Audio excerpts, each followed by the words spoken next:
एक ही अज्ञान है कि हमें पता नहीं कि हम कौन हैं।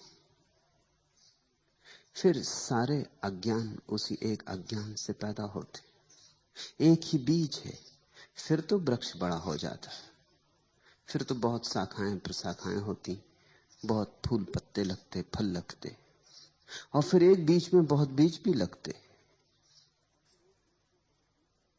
वनस्पति शास्त्री कहते हैं एक छोटा सा बीज सारी पृथ्वी को हरियाली से भर देने में समर्थ है,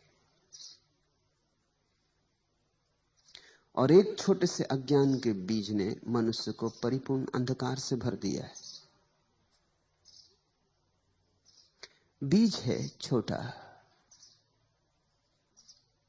यह बोध नहीं है कि मैं कौन हूं, और जिसे यही बोध नहीं है कि मैं कौन हूं, फिर वो जो भी करेगा गलत ही करेगा। जहां भीतर का दिया ही ना जला हो, फिर तुम्हारे कृत्य के ठीक होने की कोई संभावना नहीं। और हम सब चेष्टा करते हैं कि कृत्य ठीक हो जाए। ये ऐसे ही है जिससे कोई अंधेरे में दिया तो ना जलाए और ठीक ठीक चलने का अभ्यास करे, ताकि अंधेरे में मैं बिना गिरे चल सकूं, बिना टकराए चल सकूं, दीवालों से सिर न फूटे, जब चाहिए तब दरवाजा मिल जाए। काश जिंदगी स्थिर होती तो यह संभव हो जाता। काश ऐसा होता कि तुम एक ही मकान में सदा रहते, एक ही कक्ष में सदा रहते, तो धीरे धीरे अभ्यास हो जाता। धीरे धीरे तुम जानने लगते बिना दिए के जलाए द्वार कहां है, दीवाल कहां है। जानने लगते टेबल कहां रखी, कुर्सी कहां रखी। जानने लगते किस दिशा में जाएं, किस दिशा में ना जाएं। तो दिए की भी जरूरत न थी। लेकिन जिंदगी रोज बदल जाती, ये अड़चन है। ये जिंदगी का मकान परिवर्तनशील है। यहां एक क्षण को भी कुछ स्थिर नहीं है।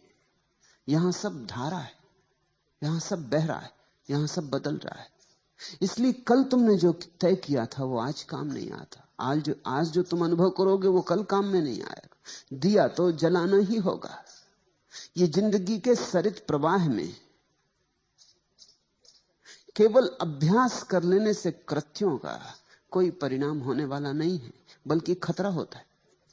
ऐसा सोचो कि कमरा रोज बदल जाता हो, रात तुम सोए कमरा घूम जाता हो, जहां दरवाजा था दीवार आ जाती हो, जहां दीवार हो दरवाजा आ जाता हो। कल तुमने अभ्यास कर लिया था, निश्चिंत होकर सोए थे कि अब तो सब पता हो गया, अब दोबारा सिर न टकराएगा, अब चोट ना खाऊंगा, अब तो जब निकलना होगा बाहर तो निकल जाऊंगा, अब तो मैं जानता हूं। कल तुम निश्चिंत होकर सो गए थे, लेकिन रात सारा मकान बदल गया। तुम्हारा ज्ञान सहयोगी न होगा और बाधा पड़ेगा, क्योंकि तुम निश्चिंत हो कि अब मैं जानता हूं। अब तुम एकदम से दीवार से टकरा जाओगे। वहां कल दरवाजा था, आज वहां दरवाजा नहीं। इसलिए जिसको हम तथाकथित अनुभवी आदमी कहते हैं वो और भी गड्ढों में गिरता है। बच्चे तो थोड़ा संभल के भी चले, अनुभवी संभल के नहीं चलता, क्योंकि अनुभवी को ख्याल है कि मैं तो जानता ही हूं। जानना तो सिर्फ एक है जगत में कि मैं कौन हूं, उससे ही भीतर का दिया जलता है और तुम्हारा सारा जीवन, तुम्हारे सारे कृत्य रोशन हो जाते। और दिया फिर ऐसा है कि मकान बदलता रहे बदलता रहे।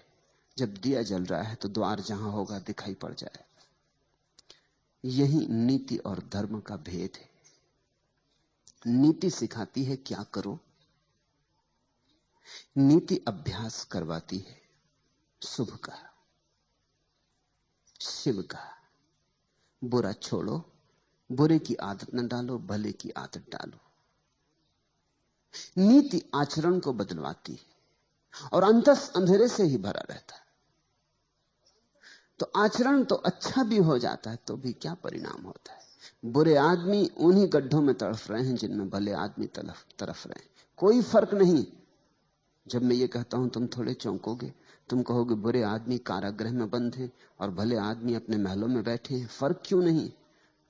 ऊपर से जरूर फर्क है, उनके गड्ढे ऊपर से अलग दिखाई पड़ते हैं, लेकिन अगर गहरे में देखोगे तो अहंकार का एक ही गड्ढा है। उसमें कारागृह में बंद आदमी भी तड़फ रहा है, उसमें मंदिर में बैठा हुआ पूजा करने वाला आदमी भी तड़फ रहा है। गड्ढा एक है। अहंकार का गड्ढा है। गड्ढा एक है क्योंकि अंधेरा एक है। न तो बुरा आदमी जागा है, जाग जाता तो बुरा क्यों होता।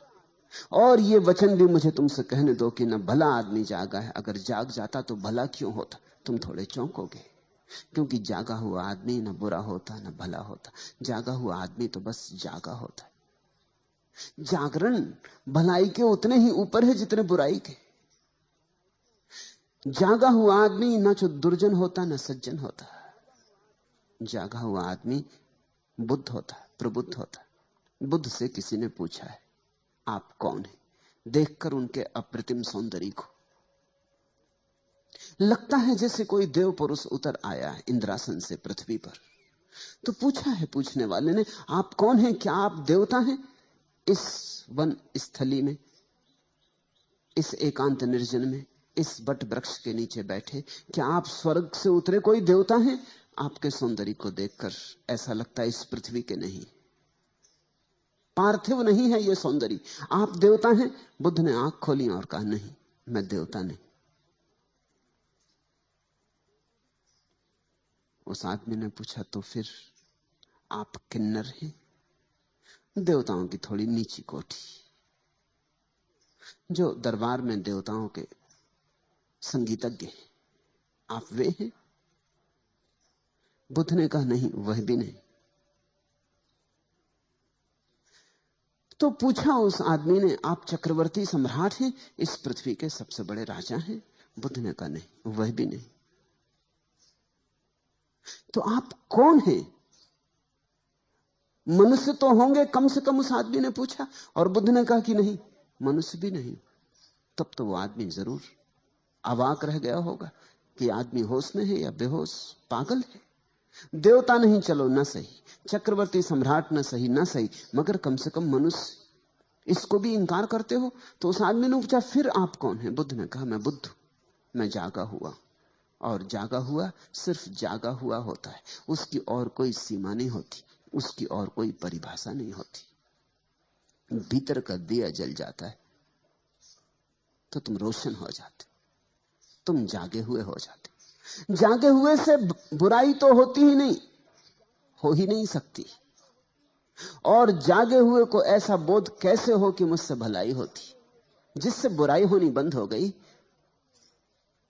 उसे यह बोध भी मिट जाता है कि मुझसे भलाई होती। जब तक तुम्हारे भीतर चोर है तब तक तुम्हारे भीतर दानी भी हो सकता है। जिस दिन चोर चला गया उस दिन दानी भी चला गया। मैं ये नहीं कह रहा हूं कि दान नहीं होगा, उसी दिन दान होगा, लेकिन दानी नहीं होगा। तुमसे दिया तो जाएगा, लेकिन अब देने वाले का अहंकार निर्मित नहीं होगा। तुम ये दावा ना करोगे कि मैं दानी हूं। तुमसे हिंसा तो नहीं होगी, अहिंसा भी नहीं रह जाएगी। मैं ये नहीं कह रहा हूं कि तुम्हारे जीवन में अहिंसा नहीं होगी, अहिंसा ही होगी, मगर मैं अहिंसक हूं ऐसी थोती धारणा नहीं बनेगी। जिस दिन बीमारी चली जाती है उसी दिन स्वास्थ्य का भी विस्मरण हो जाता। तुमने देखा या नहीं, सोचा या नहीं? सिर में दर्द होता है तो सिर की याद आती है, सिर में दर्द नहीं रह जाता तो सिर की कौन याद करता है? तुम जगत में ऐसा शोरगुल थोड़ी मचाते फिरते हो कि आज मेरे सिर में दर्द नहीं, कि आज मेरा सिर बिना दर्द के है। तो लोग हंसेंगे, लोग कहेंगे तो जरूर दर्द है, अन्यथा कौन बात करता है सिर की? जब दर्द चला गया तो सिर भी चला गया। दर्द में ही बोध होता, दर्द में ही चोट लगती, दर्द में ही कांटा गड़ता। जब बीमारी नहीं रह जाती तो स्वास्थ्य भी नहीं रह जाता। तुम देखो, स्वास्थ्य की चर्चा बीमार लोग ही करते। जो आदमी जितने स्वास्थ्य की चर्चा करे समझना उतना ही बीमार है। बीमार आदमी प्राकृतिक चिकित्सा की किताबें पढ़ते हैं और स्वास्थ्य के संबंध में बड़े जानकार हो जाते। बीमार आदमी स्वास्थ्य की खोज में लगे रहते हैं कि स्वास्थ्य क्या है, कैसे बनाना, कैसे नहीं बनाना, स्वास्थ्य का अर्थ क्या। स्वास्थ्य नहीं है, इसलिए स्वास्थ्य क्या है इसकी खोज है। बीमारी ना हो तो बीमारी की छाया, वो जो स्वास्थ्य का विचार था वो भी खो जाए। परम स्वस्थ आदमी का लक्षण होता है कि उसे अपने शरीर का पता ही नहीं होता। विदेह अवस्था है परम स्वास्थ्य। उसे पता ही नहीं होता कि शरीर है। तुम्हें पता है पैर का, जब तक पैर सो नहीं गया तब तक पता नहीं चलेगा। जब पैर सो जाएगा और झुनझुनी चढ़ेगी तब पता चलेगा। पैर में कांटा लगेगा तो पैर का पता चलेगा, सिर में दर्द होगा तो सिर का पता चलेगा। संस्कृत में दुख और ज्ञान के लिए एक ही शब्द है, वेदना। वेद का अर्थ ज्ञान होता है, विद का अर्थ जानने वाला होता है। बड़ा अनूठा शब्द है वेदना। दुनिया की किसी भाषा में ऐसा शब्द नहीं। संस्कृत के पास कुछ शब्द हैं जो दुनिया की किसी भाषा में नहीं हो नहीं सकते, क्योंकि जिन्होंने वे शब्द निर्मित किए उन्होंने बड़ी अनुभूति से उन्हें रचा है। वेदना का अर्थ होता है जानना, और वेदना का अर्थ होता है दुख।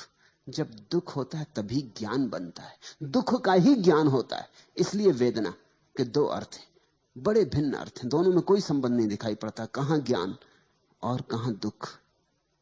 लेकिन दुख के अतिरिक्त कोई ज्ञान ही नहीं। जब दुख चला गया तो ज्ञान भी चला गया। तब एक परम शांति, एक निर्मल शांति, जहां ना दुर्जन है ना सज्जन, न पापी है न पुण्यात्मा, न नास्तिक है न आस्तिक। हिंसा गई, अहिंसा गई, नीति गई, अनीति गई, झूठ गया, सच गया, वे द्वंद्व गए, निर्द्वंद हुए। इस निर्द्वंद दशा का नाम धर्म है। नीति द्वंद्व में चुनाव करवाती, कहती हिंसा छोड़ो, अहिंसा करो, झूठ छोड़ो, सच करो, चोरी ना करो, दान करो, घृणा ना करो, प्रेम करो। नीति कृत्य सिखाती, ठीक कृत्य सिखाती। धर्म कृत्य की बात ही नहीं। धर्म को आचरण से कुछ लेना देना नहीं। धर्म अपूर्व क्रांति है। धर्म कहता है सिर्फ भीतर का दिया जले, फिर सब हो जाएगा, अपने से हो जाएगा, अपने से ही हो जाता है, फिर तुम्हें कुछ करना नहीं पड़ता। इसलिए परम ज्ञानियों ने तुम्हें जीवन और आचरण के नियम नहीं दिए, उन्होंने तो सिर्फ कैसे भीतर का दिया जल जाए इसकी प्रक्रिया थी। उस प्रक्रिया का नाम ही ध्यान है। तुम पूछते हो कि क्या है हमारा मौलिक गंवारपन, क्यों कहते पलटू अजहू चेत गंवार। अब जाग। चेत शब्द को समझो। चेत का अर्थ जागना भी होता, चेत का अर्थ चेतना भी होता। चेत का अर्थ होता है सावधान। खूब सो लिए, आंख खोलो, जागो। काफी सो लिए, अब तक सोए ही रहे। कभी बुराई में सोए, कभी भलाई में सोए। ऐसा समझो कि रात तुम सपने देखते हो। कभी सपना देखते हो कि साधु हो गए, हाथ में कमंडलू लिए भिक्षा मांगने निकले हो, और कभी सपना देखते हो कि हत्यारे हो गए, चोर हो गए और डांका डालने निकले हो। नैतिक व्यक्ति कहेगा अच्छा सपना देखो, साधु बनो, असाधु ना बनो। धार्मिक आदमी कहेगा सपने सब सपने हैं, चाहे तुम चोर बनो सपने में और चाहे साधु बनो, क्या फर्क है? सुबह जाग के पता चलेगा दोनों झूठे थे। इसलिए धार्मिक व्यक्ति कहता है अब जागो, सपने कब तक बदलते रहोगे? ऐसे ही हम सपने बदलते रहे, एक सपने से थक जाते हैं तो विपरीत सपना देखने लगते। रोज हो रहा है ऐसा। जब तक मन की इस अवस्था को तुम ठीक से ख्याल में ना लोगे, जागोगे नहीं। एक आदमी बहुत भोजन करता है तो ऊब जाता है, फिर भोजन से कष्ट होने लगता है, सुख तो मिलता नहीं, बहुत करने से कष्ट होने लगता है। जब कष्ट होने लगता है तो उपवास की सोचने लगता है। एक अति से दूसरी अति पर चले। जब कष्ट बहुत होने लगा तो आदमी सोचता है उपवास कर लूं। और मेरे अनुभव में ऐसा आया कि भोजन कम करना ज्यादा कठिन है, भोजन न करना ज्यादा आसान है। मैंने अनेक लोगों को देखा, उनसे अगर कहो कि थोड़ा सम्यक भोजन करो, इतना मत करो, आधा कर दो, वो कहते हैं ये कठिन है। आप कहो तो बिल्कुल बंद कर दें। अति पर जाना मन को आसान है, मध्य में आना मन को कठिन है। निश्चित ही जब खूब दुख भोग लिया जाता भोजन करके, पेट में दर्द है और सिर भारी है और दिन में आलस्य छाया रहता और प्रतिभा में निखार नहीं रह गया, सब धुंधला धुंधला हो गया, अंधेरा अंधेरा, और शरीर बेढब हुआ जाता, शरीर सौंदर्य खोए देता है। और जिंदगी एक बोझ रूप मालूम होने लगी तो तुम जल्दी से उपवास का सोचने लगते। चले उर्ली कांचन, उपवास कर ले, और तुम्हें उपवास करने वाले, करवाने वाले मिल जाते। मगर तुम्हारे जीवन की दशा को कोई नहीं समझता कि अड़चन कहां है। तुम उपवास कर लोगे कितने दिन? कोई जीवन भर उपवास कर सकता है? 10-5 दिन उपवास करके घर आओगे, फिर अति पर पहुंच जाओगे, क्योंकि 10-5 दिन जब उपवास किया तो भोजन ही भोजन का सोचोगे, और करोगे क्या? उपवासी आदमी भोजन ही भोजन की सोचता है, और कुछ सोचता ही नहीं। उसके चित्त में एक ही धारा बहती, भोजन भोजन। वो बड़ी योजनाएं बनाता है। देखते ना जैनों के पर्युषण के बाद सोहन इधर बैठी, उससे पूछना, वो अठई करती रही 8 दिन, क्या सोचती रही? वो 9वें दिन की बात सोची। 9वां दिन आता है, अभी आया ही जाता है। पर्युषण जैनों के खत्म होते हैं, देखते एकदम सब्जी बाजार में दाम बढ़ जाते सब्जियों के। 8-10 दिन किसी तरह रोक लिया है, बलपूर्वक, हिंसात्मक ढंग से, क्योंकि हिंसा है उपवास। ज्यादा खाना तो हिंसा है ही, उपवास भी हिंसा है। ज्यादा खाने में भी तुम शरीर को सताते हो, इसलिए हिंसा है, और कम खा के भी शरीर को सताते हो, इसलिए हिंसा है। सताते तुम दोनों हालत में हो। तुम्हारी दुष्टता जाती नहीं। कभी धर्म के नाम पर सताते हो, कभी अधर्म के नाम पर सताते हो, मगर सताते तुम निश्चित हो। 8-10 दिन सता लिया, आशा में कि स्वर्ग मिलेगा, लोभ में किसी तरह बांध के 8-10 दिन गुजार लिए। इसलिए जब जैन उपवास करते हैं तो मंदिर में रहते हैं ज्यादा समय, क्योंकि वहां आसानी पड़ती। वहां और भी उन्हीं जैसे दुष्ट अपने को सताए हुए बैठे, उनको देखकर राहत मिलती कि हम कोई अकेले नहीं है, नाव में और बुद्धू भी सवार है। अकेले होने में आदमी को शंका होने लगती, संदेह होने लगता है कि पता नहीं मैं ये क्या कर रहा हूं। उपवासी आदमी को रेस्तरां में जाके बिठा दो तो उससे बड़ी अड़चन होगी, क्योंकि सब लोग भोजन कर रहे हैं, गुलछर्रे उड़ा रहे हैं, चर्चा कर रहे हैं, भोजन की सुगंधियां उठ रही हैं, नासापुटों को उत्तेजित कर रही हैं, भूख को जगा रही हैं। उपवासी आदमी रेस्तरां में जाके नहीं बैठता, मंदिर जाता है। वहां भोजन से दुनिया बिल्कुल दूर है। वहां ना भोजन की गंध उठती, ना कोई भोजन करता, ना कोई भोजन लाता। और जितने बैठे हैं वो भी ऐसे उदास, मुर्दा, वो भी ऐसी अपने को सताए हुए। वहां आसानी। फिर वहां धर्म चर्चा चल रही है। धर्म चर्चा का कुल अर्थ इतना होता है कि यहां तुम जो कर रहे हो इसका बड़ा फल तुम्हें स्वर्ग में मिलेगा, मोक्ष मिलेगा, परम धाम मिलेगा, वहां परम ऐश्वर्य, सुख ही सुख, कल्प वृक्ष।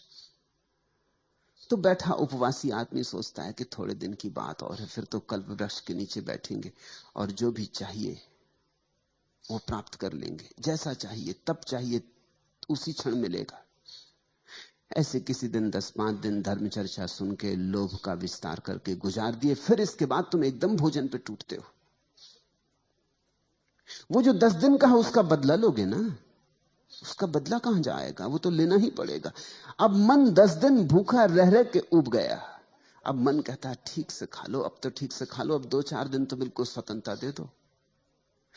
तो जितना उपवास में वजन गिरता है उसके 5-7 दिन के भीतर उतना वजन वापस बढ़ जाता है। थोड़ा ज्यादा ही बढ़ जाएगा, क्योंकि उपवास भूख को भी जगा देता है और शरीर को राजी कर देता है ज्यादा पचाने के लिए। तो शरीर झपट्टा मार देता है, जल्दी पचाने लगता है, जल्दी खाने लगता है, पाचक रस जल्दी छूटते हैं, ज्यादा छूटते हैं। तो तुम देखोगे उपवास में वजन गिर जाएगा, 2-4 दिन में वजन फिर उतना ही हो जाएगा, थोड़ा ज्यादा भला हो जाए, कम तो नहीं होने वाला। फिर तुम सोचने लगोगे कुछ महीनों के बाद उपवास कर ले। ऐसा मनुष्य का द्वंद्व है। स्त्रियों के पीछे भागते भागते परेशान हो गए, एक दिन तय करते हुए स्त्रियों को छोड़कर जंगल भाग जाएं। ये स्त्री नरक का द्वार है।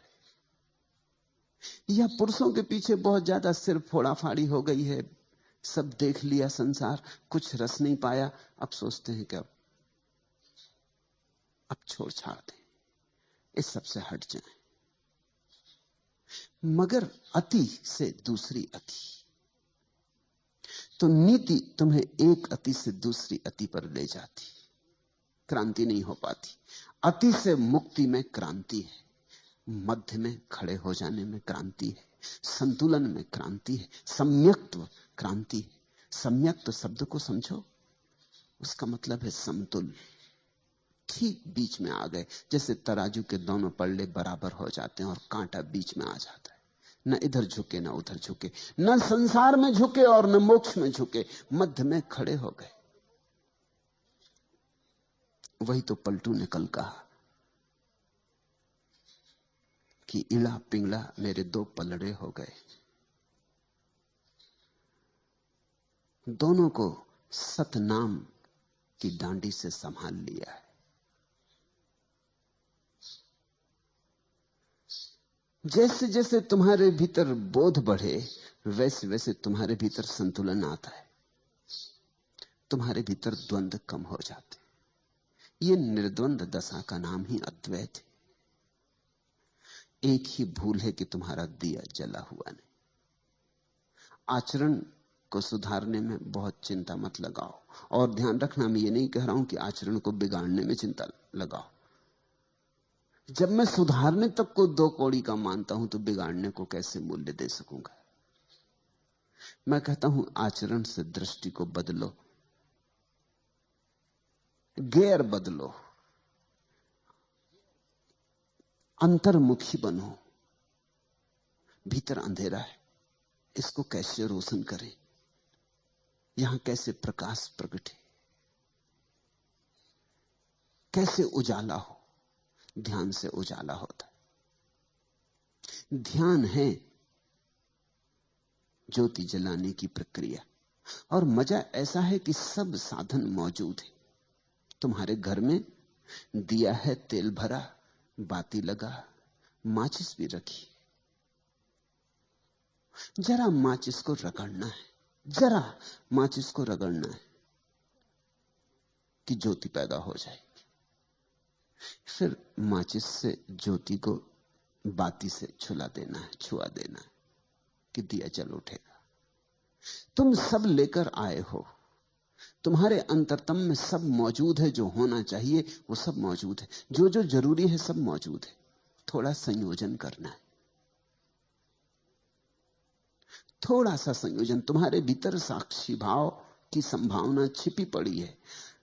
जरा चेष्टा, जरा अपने को झकझोरना है। उसी झकझोरने को पलटू कहते हैं। अजहू छेद कमार, अब तो जाग, अब तो जाग। खूब सो लिया, कितना सो लिया। सोते सोते जन्म जन्म बीते, सदियां बीती, अनंत काल बीत गया। अब आंख खोल, बहुत सपने देखे, अब सत्य को देख, स्वयं को देख। दूसरा प्रश्न, संत पलटूदास कहते हैं कि भागवत धन की लूट हो रही है और जो चाहे सो ले। यदि ऐसी बात है तो क्यों इस बात का धनी करोड़ों में एकाध हो पाता है? धन की लूट तो हो रही, लेकिन तुम्हें धन दिखे तब ना। नदी बही जा रही, लेकिन तुम्हें प्यास लगे तब ना, तो तुम पियो। प्यासे को नदी दिखाई पड़ती, और प्यासे को नदी हजारों मील दूर भी बह रही हो तो भी वो यात्रा करके नदी तक पहुंच जाता है। और गैर प्यासे के सामने, घर के सामने से बहती हो गंगा तो भी दिखाई नहीं पड़ती। ख्याल रखना, तुम्हें वही दिखाई पड़ता है जिसकी तुम खोज कर रहे हो। जिसे तुम देखने निकले हो वही दिखाई पड़ता है। कहते हैं चमार जब रास्ते पर चलते लोगों को देखता है तो उसे सिर्फ लोगों के जूते दिखाई पड़ते, सिर्फ जूते दिखाई पड़ते हैं। जूते ही खोजने चला है, जूतों से हिसाब लगाता रहता है। जूता देख के पहचान लेता है चमार, करीब करीब तुम्हारे जूते से तुम्हारी पूरी आत्मकथा पहचान लेता। जूते की खस्ता हालत बता देती है कि शायद हार गए चुनाव में इस बार। जूते पे चमक दर्पण जैसी चमक दिखा देती कि मालूम होता जीत गए। जूते की चमक बता देती है कि जेब गर्म है कि ठंडी। जूते की हालत बता देती है कि बुलाए तुम्हारे साथ मेहनत करे कि गुजर जाने दे। जूते की हालत बता देती है कि भैया गुजर ही जाओ तो अच्छा, कहीं और ही चले जाओ तो अच्छा, यहां ना लौट आना, नहीं तो उधारी करोगे। चम्हार जूते को देखता है, चम्हार जूता देखने को ही बैठा है, उसकी नजर वहां लगी। दर्जी तुम्हारे कपड़े देखता है, दर्जी तुम्हें नहीं देखता, तुम्हारे कपड़े ही दिखाई पड़ते।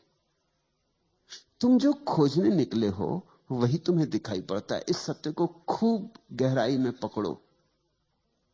वही रास्ता, वही सड़क, वही बाजार, तुम अलग अलग बार निकले हो और तुम्हें अलग अलग दुकानें वहां दिखाई पड़ी। तुमने कभी सोचा? जीवन के छोटे छोटे तथ्यों पर विचार करो और वहां से बड़े तथ्यों की पकड़ आएगी। जब तुम भूखे होते हो तो भोजनालय और रेस्तरां और होटल यही दिखाई पड़ते।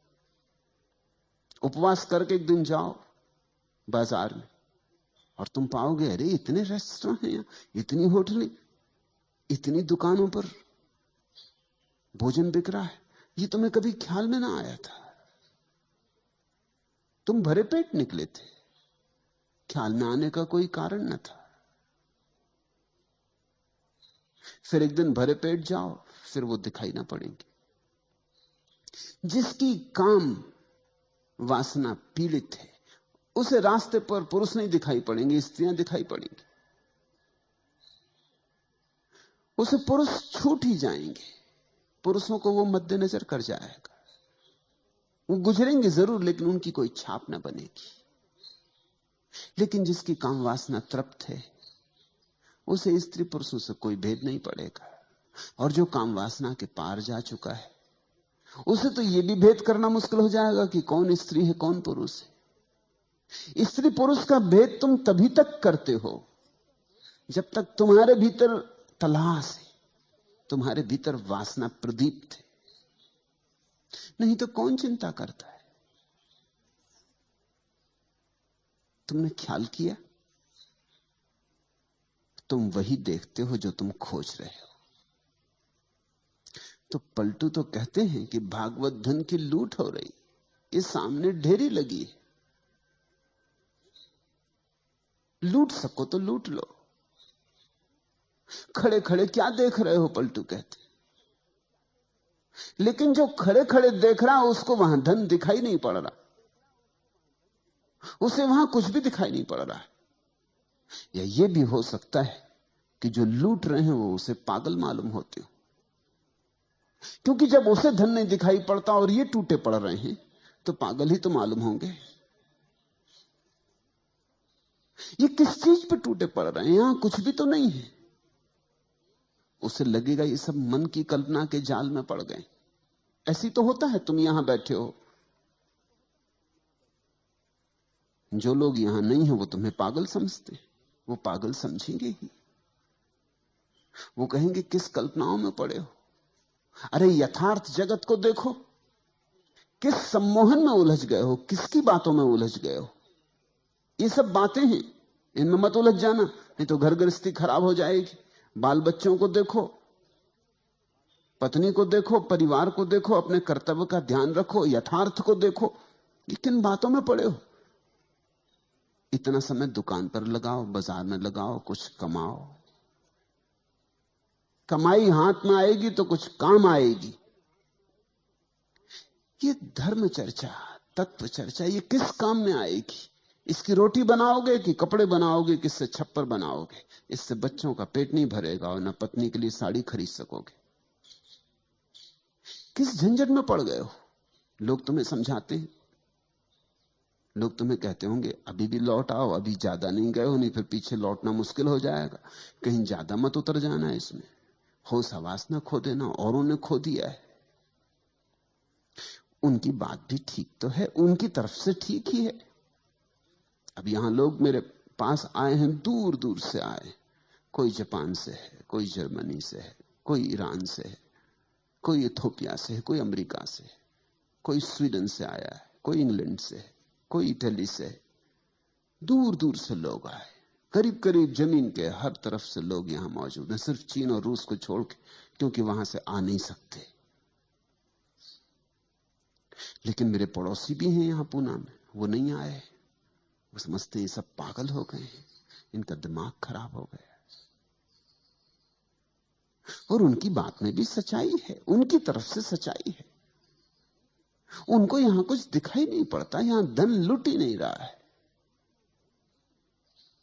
धन तो वे कमा रहे हैं, तुम तो यहां बैठे बैठे धीरे धीरे निर्धन हो जाओगे। तुम्हें लग रहा है कि तुम धन लूट रहे हो। तो एक बात समझो, धन और धन भी तो देखना पड़ता है। जिन्हें बाहर की वस्तुओं में धन दिखाई पड़ता, उन्हें भीतर की वस्तुओं में धन नहीं दिखाई पड़ता। जिन्हें भीतर की वस्तुओं में धन दिखाई पड़ जाता, उन्हें बाहर की वस्तुओं में धन नहीं दिखाई पड़ता।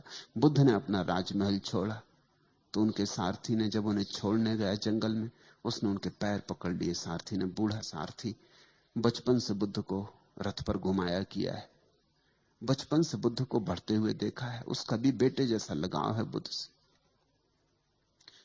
उसने बुद्ध के पैर पकड़ लिए और कहा कि ये क्या कर रहे हो, जंगल में कहां जा रहे हो?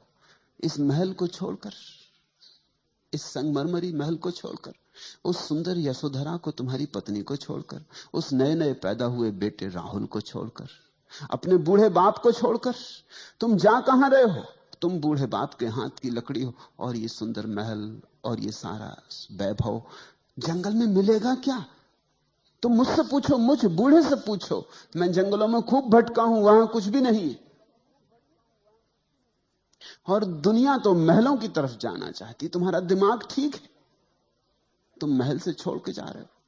कौन नहीं जो राजा ना होना चाहे, और तुम राजा होना तुम्हारे हाथ में और छोड़ के जा रहे हो। वो बूढ़ा रोने लगा। उसकी बात भी तो ठीक है, उस बूढ़े को जंगलों में कुछ भी नहीं दिखाई पड़ता, उसे सब महल में दिखाई पड़ता है। गरीब आदमी का धन महल में मालूम होता है।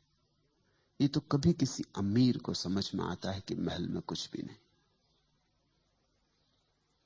ये तो किसी अमीर के अनुभव में बात उतरती कि यहां कुछ भी नहीं, क्योंकि देख लिया, कुछ पाया नहीं।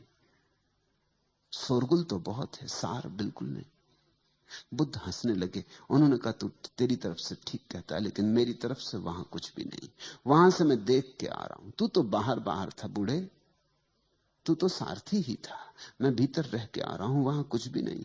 और जिन्हें तू महल कहता है, सुंदर आलीशान वैभव से भरे संगमरमर के, उन्हें मैं केवल लपटों में जलता हुआ देख रहा हूं। मुझे जल्दी दूर निकल जाने दे, इसके पहले कि वो मुझे भी खाक कर दें, क्योंकि वो बहुतों को खाक कर चुके। मेरे पिता के पिता और उनके पिता और उनके पिता, वो सब वहीं खाक हो गए। मुझे भाग जाने दे, वहां लपटें उठ रही।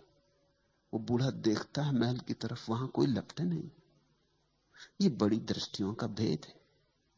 और बुद्ध ने जो कहा था ठीक ही कहा था, क्योंकि जंगल में ही मिला। जो धन था, परम धन था, वो एक दिन बैठकर जंगल में ही मिला। वो 6 साल की अथक खोज के बाद एक दिन निरंजना नदी के तट पर बट वृक्ष की छाया में बैठे हुए वो धन बरसा। तो एक अदृश्य धन है, तभी तक अदृश्य है जब तक तुम्हारी आंखें बाहर से उलझी। उसी दिन दृश्य हो जाएगा जिस दिन तुम्हारी आंखें बाहर से मुक्त हो गई। दृष्टि की क्रांति चाहिए। तुम पूछते हो, पलटू कहते भागवत धन की लूट हो रही, और जो चाहे सो ले। ठीक कहते हैं, 100% ठीक कहते हैं। बस चाहना ही पर्याप्त है लेने के लिए। जो चाहे सो ले, कोई रोक नहीं रहा है। समाधि का धन ऐसा है कि उसे कोई भी रोक नहीं रहा है, तुम्हें कोई बाधा नहीं डाल रहा है। मगर बड़ा मजा है, जिस धन पर बड़ी बाधाएं हैं, जो तुम्हें मिलना एकदम आसान नहीं, उस पर तुम टूटे पड़ रहे हो। और जो मिल भी गया अगर, तो भी कुछ मिलेगा नहीं, उस पर तुम टूटे पड़ रहे हो, उस पर लूट मची। और जो धन कोई भी छीनने को नहीं मालूम हो रहा, और जो धन इतना है कि सभी को मिल जाए तो भी न्यून नहीं होता, उस धन की तरफ तुम जा भी नहीं रहे हो। तुम सब भागे जा रहे हो बाहर की तरफ, और तुम्हारा धन तुम्हारे भीतर है। तुम्हारा धन तुम हो। तुम्हारे होने में, तुम्हारी सत्ता में तुम्हारा धन है। तुम्हारे शून्य में, तुम्हारे मौन में तुम्हारा धन है।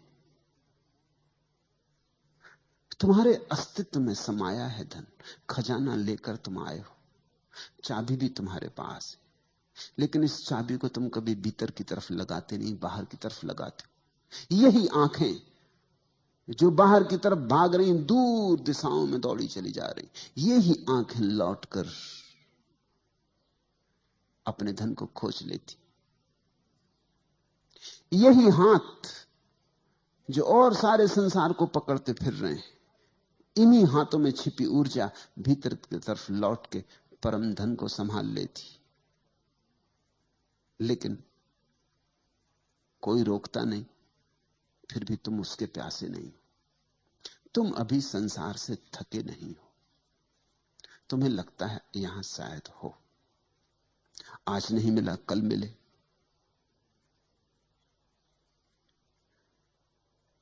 जितना मिला है शायद इतने से तृप्ति नहीं हो रही, थोड़ा और ज्यादा मिले तो तृप्ति हो जाए। 10,000 तुम्हारे पास है तो शायद 10 लाख होंगे तो तृप्ति हो जाएगी। 10 लाख होंगे तो मन कहेगा 10 करोड़ हो जाए तो तृप्ति हो जाएगी। और मन के फैलाव का कोई अंत नहीं। मन आंकड़े बड़े करता चला जाता है। तुम जहां रहोगे वहीं से मन के आंकड़े बाहर और भविष्य की तरफ विस्तीर्ण हो जाएंगे। मन क्षितिज की तरफ फैलता चला जाता है। मन कभी भी तुम्हें ऐसा मौका न देगा कि अब आगे नहीं।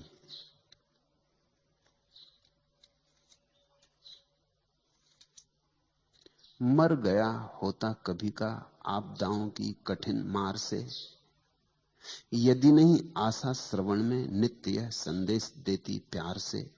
घूंट यह पी लो कि संकट जा रहा है, आज से अच्छा दिवस कल आ रहा है। मर गया होता कभी का आपदाओं की कठिनतम मार से। कभी का ये मन मर गया होता, लेकिन ये मन आशा का दिया जलाए रखता है। ये मन कहता चला जाता है, यदि नहीं आशा श्रवण में नित्य यह संदेश देती प्यार से। बड़ी मीठी बातें कहता मन। मन कहता है फिक्र ना करो, दुर्दिन गए, भले दिन आने को ही है। अब मत लौटो, करीब आके मत लौट जाओ। अब तो बिल्कुल हाथ में ही है मंजिल, अब ना लौट जाओ। पागल हुए हो, इतनी दूर चला है, अब कहां लौट के जाते हो। घूंट यह पी लो कि संकट जा रहा है, आज से अच्छा दिवस कल आ रहा है। कल कभी आता नहीं, और मन कहे चला जाता है आ रहा है, आ रहा है, बस जरा ही दूर है, आया ही जाता है। कल कभी आता नहीं, कल सदा दूर ही बना रहता है। तुम्हारे बीच और कल के बीच दूरी शाश्वत है, सदा उतनी ही रहेगी जितनी सदा से है। उसमें कभी कोई कमी नहीं पड़ेगी, और मन सदा कल की बातें करता रहेगा। ये जो मन का धन है कल में है और कल आता नहीं, और ये असली धन है वो अभी है, यही है और तुम्हारे भीतर है और तुम्हारे साथ ही आया है। असली धन खोता ही नहीं, सिर्फ विस्मरण होता है, और नकली धन कभी मिलता ही नहीं, सिर्फ आशा बंधती। तो पलटू कहते तो ठीक ही है कि जो चाहे सो ले। जिस दिन चाहोगे, जिस दिन भी तय कर लोगे कि बस उब गया, थक गया, अब और कल की दौड़ नहीं, अब और आपाधापी नहीं, समझ लिया मन को, मन का गणित समझ में आ गया कि तो रोज ही यही कहे चला जाएगा कि कल कल कल, इस जन्म में नहीं अगले जन्म में, यहां नहीं स्वर्ग में, यहां नहीं कहीं और। मन सदा कहता है कहीं और है सुख। देखो, भिकमंगा सड़क पर सोचता है चलते समय, महल में जो विराजमान है वहां है सुख, और महल में जो बैठा है परेशान पीड़ित, रात भर सो भी नहीं सका, महल में नींद कहां। जिसकी भूख भी मर गई, महल में भूख कहां। जो किसी तरह दवाइयों के सहारे जिए जा रहा है। वो सोचता है रास्ते पे चलते भिखारी को देखकर कि शायद इस भिखमंगे की मस्ती में सुख हो। देखो किस मजे से चला जा रहा है, एक तारा बजाता। देखता है इस भिखमंगे को रास्ते पर सोया हुआ, धूप में, घनी धूप में, और घुर्राटे ले रहा। और वो अपने महलों में सुंदरतम बिस्तर बनाए हुए है, तो भी नहीं सो पाता। नींद असंभव हो गई, चैन हराम हो गया।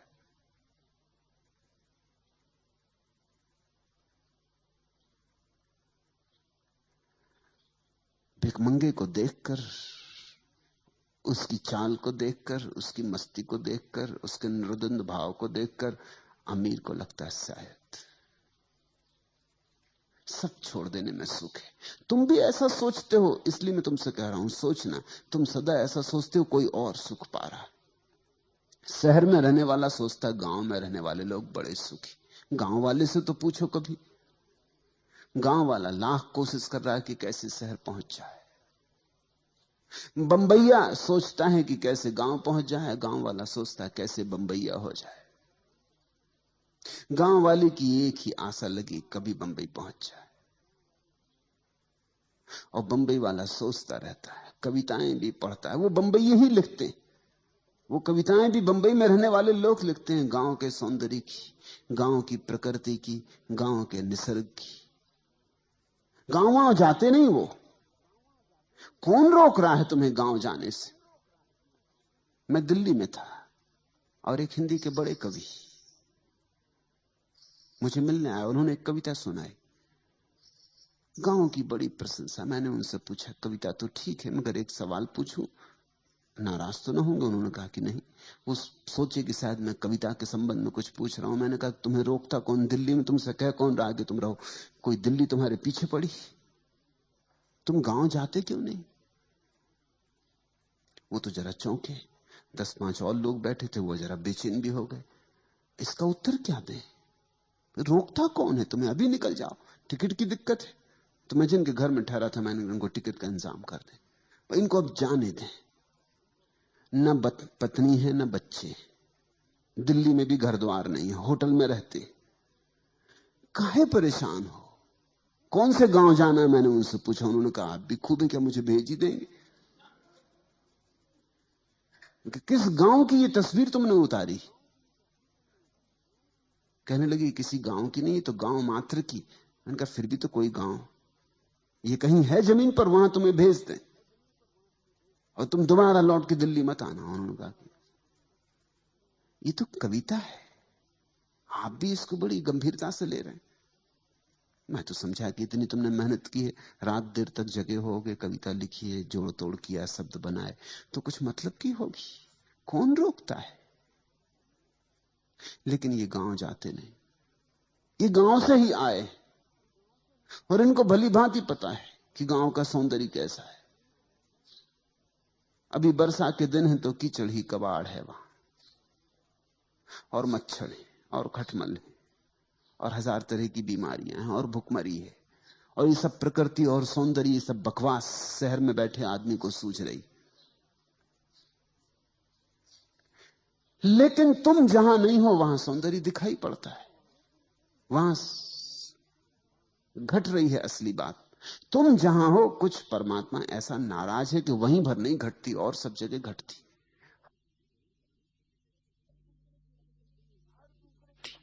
हर दूसरे की शक्ल तुम्हें हंसती हुई मालूम पड़ती, और तुम भी भली भांति जानते हो कि तुम जब घर से निकलते हो तो आईना में देख दाख के, चेहरा बना बनू के तुम भी मुस्कुराते निकलते हो। फिर भी तुम्हारी अकल में नहीं आता कि ऐसे ही सब भी मुस्कुराते निकलते हैं घर से। ये धोखा है, कोई मुस्कुरा नहीं रहा है, ये सब रो रहे हैं। ये भीतर के आंसुओं को छिपा लेने की तरकीब है, ये आवरण है, ये मुस्कुराहट। क्योंकि रोना जरा अभद्र होगा, और कौन अपनी बेइज्जती कर पाए? रास्ते पे खड़े होकर रोना, कौन अपनी दीनता दिखाए? शर्मा रहे हैं अपने रोने से, तो मुस्कुराहट पोत कर निकले। छुपा ली हैं झुर्रियां जीवन की, पाउडर में, लाली में लगा के किसी तरह छुपा लिए हैं अपने आंखों के अंधेरे। सुरमा काजल में, किसी तरह बंधन के बाहर आ गए।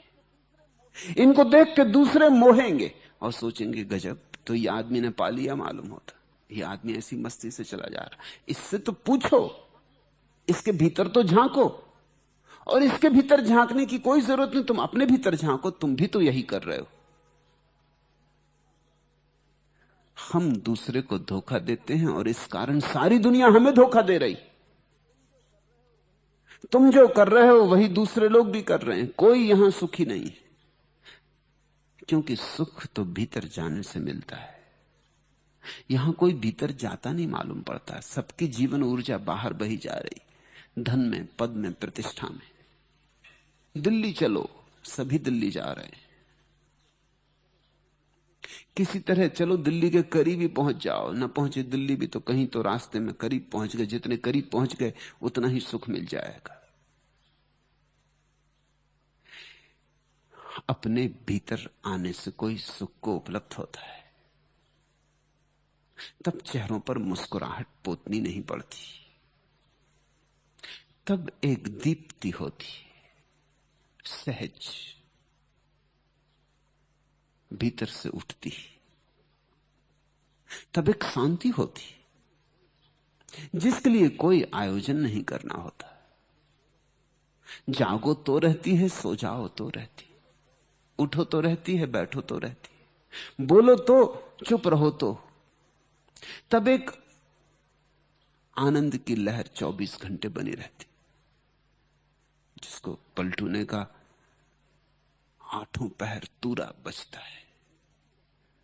वो बजता ही रहता है भीतर का संगीत, उसे बजाना थोड़ी पड़ता है, वो बज ही रहा है। तुम्हारे भीतर इस क्षण भी बज रहा है। लूट सके तो लूट, मगर लूटने में बाधा क्या है? कोई बाधा नहीं, सिवाय इसके कि तुम भीतर जाते नहीं, तुम बाहर भागे जा रहे हो। तुम अपने से कोसों दूर खड़े हो, तुम अपने से ऐसे भागे हो जैसे कोई अपने दुश्मन से भाग गया हो, तुम अपने से ऐसे भागे हो जैसे कोई मौत से भाग गया हो। तुम अपने पास ही नहीं आते, तुम दूर दूर चक्कर मार रहे हो, तुम चांद तारों पे घूम रहे हो, लेकिन कभी घर नहीं लौटते। तुम्हारा घर, तुम्हारे घर का मार्ग जन्मों जन्मों से न चलने के कारण तुम्हें बिल्कुल अपरिचित हो गया। इसलिए कोई गुरु चाहिए कि जो तुम्हें घर के मार्ग को फिर से याद दिला दे। सारा धर्म घर वापस लौटाने की यात्रा है, यह पुनः वापसी है। महावीर ने इसको प्रतिक्रमण कहा है। आक्रमण तुम कर रहे हो अभी, आक्रमण का अर्थ है वहां है सुख, जाऊंगा, कब्जा कर लूंगा। प्रतिक्रमण का अर्थ है लौट आना, वापस लौट आना। वहां नहीं है सुख, यहां है सुख। मैं हूं सुख, अपने में लौट आऊंगा।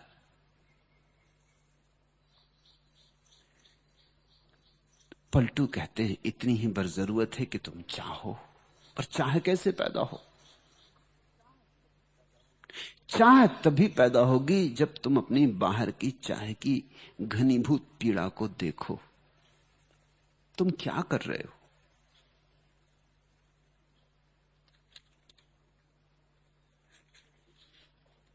जैसे ही बाहर की असलियत तुम्हें दिखाई पड़ने लगेगी, और कोई कारण नहीं है कि क्यों दिखाई ना पड़े, तुम देखना नहीं चाहते, देखते नहीं, देखने से बचते हो। प्रत्येक अनिश्चय से कुछ नष्ट होता हूं, प्रत्येक निषेध से कुछ खाली, प्रत्येक नए परिचय के बाद दूना अपरिचित, प्रत्येक इच्छा के बाद नई तरह से पीड़ित। हर अनिर्दिष्ट चरण निर्दिष्ट के समीपतर पड़ता है। हर आसक्ति के बाद मन उदासियों से घिरता है। जागो और जरा देखो, हर अनुरक्ति मुझे कुछ इस तरह बिता जाती है मानो फिर जीने के लिए कोई भविष्य नहीं बचता है। कितनी बार तुमने वे ही सुख जाने जिनको तुम अभी भी चाहने की आकांक्षा से भरे हो, फिर मिला क्या? थोड़ा परखो, थोड़ा कसो।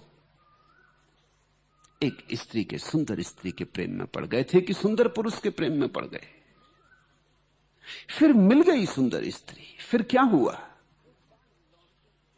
एक बार लौटकर देखो, विश्लेषण करो, फिर हुआ क्या?